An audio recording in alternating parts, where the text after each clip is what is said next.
السلام علیکم دوستوں، میں ویڈیو ایسی بناتا ہوں جس میں مدینے والے کا ذکر ہو۔ ویڈیو بنانے میں بھی دل کو سکون ملتا ہے اور سننے میں بھی دل کو سکون ملتا ہے۔ سیرت النبی صلی اللہ علیہ وآلہ وسلم۔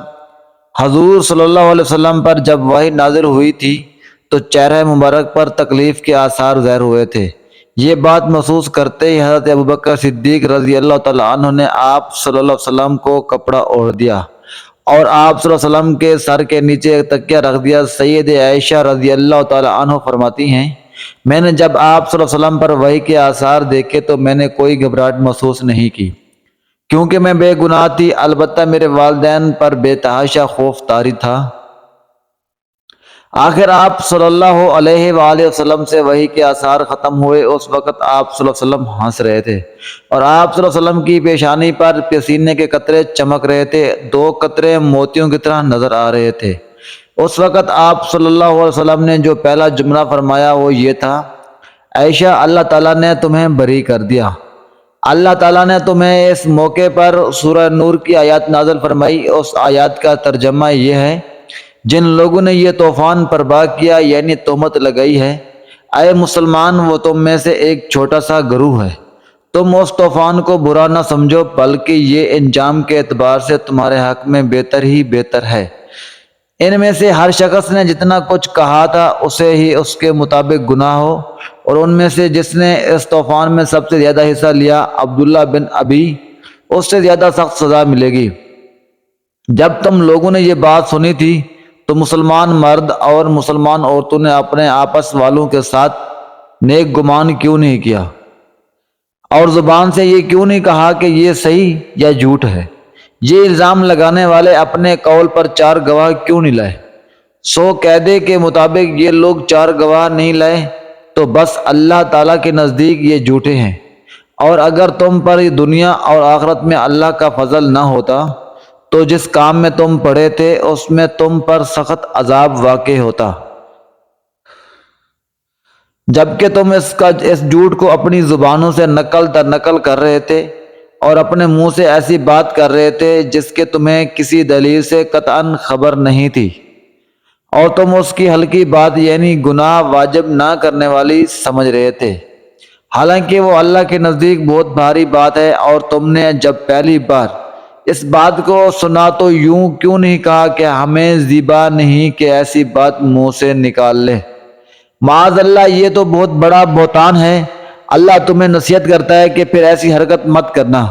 اگر تم ایمان والے ہو، اللہ تم سے صاف احکام بیان کرتا ہے، اور اللہ جاننے والا ہے، بڑا حکمت والا ہے۔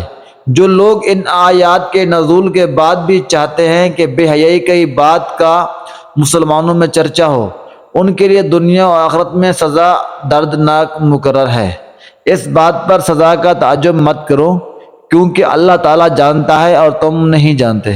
اے توبہ کرنے والو، اگر یہ بات نہ ہوتی کہ تم پر اللہ کا فضل و کرم ہے جس نے تمہیں توبہ کی توفیق دی، اور یہ کہ اللہ تعالیٰ بہت بڑا شفیق اور بڑا رحیم و غفور ہے، تو تم بھی وعید سے نہ بچتے۔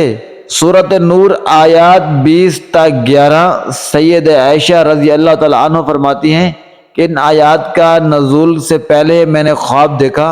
خواب میں ایک نوجوان نے مجھ سے پوچھا، کیا بات ہے، آپ کیوں غمگین رہتی ہیں؟ میں نے اس سے بتایا کہ لوگ جو کچھ کہہ رہے ہیں میں اس کی وجہ سے غمگین ہوں۔ تب اس نوجوان نے کہا، آپ ان الفاظ میں دعا کریں۔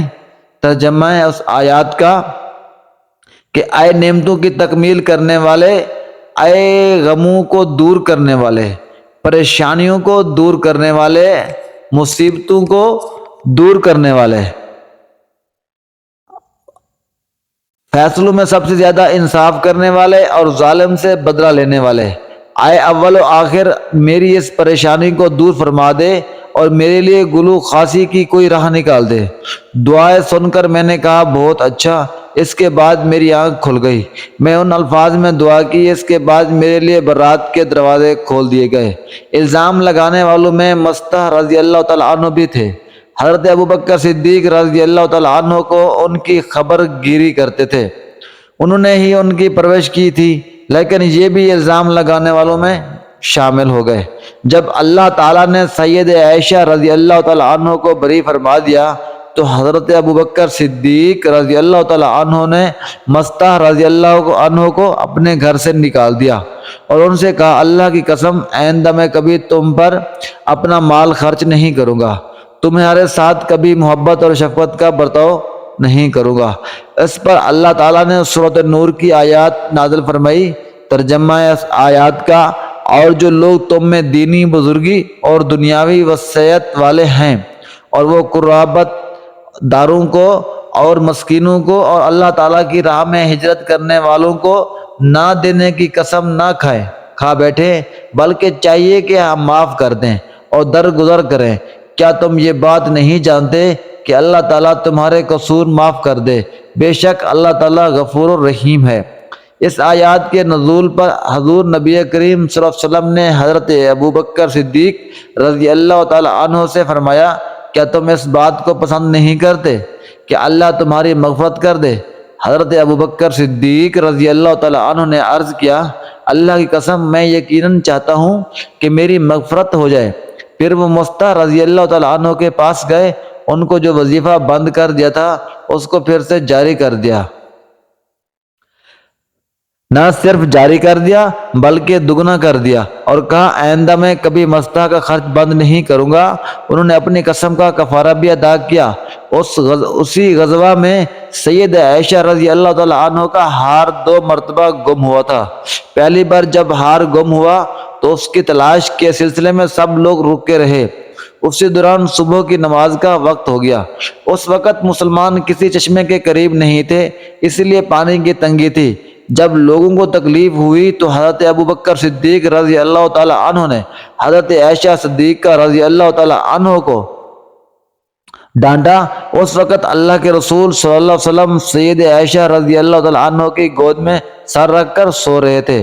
حضرت ابوبکر صدیق رضی اللہ تعالیٰ عنہ نے سید عائشہ رضی اللہ تعالیٰ عنہ سے کہا، تم نے رسول صلی اللہ علیہ وآلہ وسلم اور سب لوگوں کی منزل کھوٹی کر دی، نہ یہاں لوگوں کو پیاس کا پانی ہے نہ قریب میں کوئی چشمہ ہے۔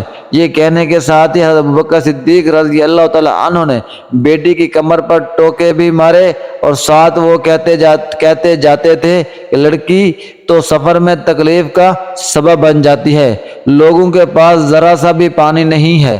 حضرت عائشہ رضی اللہ تعالیٰ عنہ فرماتی ہیں کہ اس موقع پر میں اپنے جسم کو حرکت سے روکے رہی، کیونکہ حضور اکرم صلی اللہ علیہ وسلم میری ران پر سر رکھ کر سو رہے تھے۔ جب آپ صلی اللہ علیہ وآلہ وسلم سوئے ہوئے تھے تو کوئی شخص آپ صلی اللہ علیہ وسلم کو بیدار نہیں کرتا تھا۔ آپ صلی اللہ علیہ وآلہ وسلم خود ہی بیدار ہوتے تھے، کیونکہ کوئی نہیں جانتا تھا کہ اس نیند میں آپ صلی اللہ علیہ وسلم کے ساتھ کیا ہو رہا ہے۔ آخر آپ صلی اللہ علیہ وسلم نماز کے وقت بیدار ہو گئے۔ آپ صلی اللہ علیہ وسلم نے وضو کے لیے پانی طلب فرمایا تو بتایا گیا کہ پانی نہیں ہے۔ اس وقت اللہ تعالیٰ نے تیمم کی آیات نازل فرمائی۔ اس پر سیدنا ابوبکر صدیق رضی اللہ تعالیٰ عنہ نے فرمایا، بیٹی جیسا کہ تم خود بھی جانتی ہو تم واقعی مبارک ہو۔ آپ صلی اللہ علیہ وسلم نے بھی ارشاد فرمایا، عائشہ تمہارا ہار کس قدر مبارک ہے۔ حضرت سید بن حضیر رضی اللہ تعالی عنہ نے کہا، اے آل ابی بکر، یہ تمہاری پہلی برکت نہیں، اللہ آپ کو جزائے خیر عطا فرمائے۔ آپ کے ساتھ اگر کوئی ناخوشگوار واقعہ پیش آتا ہے تو اس میں بھی اللہ تعالیٰ مسلمانوں کے لیے خیر پیدا فرما دیتے ہیں۔ حضرت عائشہ رضی اللہ تعالیٰ عنہ فرماتی ہیں کہ ہار کی تلاش کے سلسلے میں ہم نے اس اونٹ کو اٹھایا جس پر میں سوار تھی، تو ہمیں اسی کے نیچے سے ہار مل گیا۔ مطلب یہ کہ اس واقعہ کی وجہ سے مسلمانوں کو تیمم کی سہولت عطا ہوئی۔ اس سے پہلے مسلمانوں کو تیمم کے بارے میں معلوم نہیں تھا۔ اس واقعہ کے بعد جب آگے سفر ہوا تو منافقین کی سازش کا وہ واقعہ پیش آیا جو آپ نے پیچھے پڑھا۔ اسی سال چاند گرہن لگا۔ آپ صلی اللہ علیہ وسلم نے نماز خسوف پڑھائی، یعنی چاند گرہن کی نماز پڑھی، جبکہ یہودی اس وقت زور زور سے ڈھول بجا رہے تھے اور کہہ رہے تھے چاند پر جادو کر دیا گیا۔ مزید اسلامی ویڈیوز دیکھنے کے لیے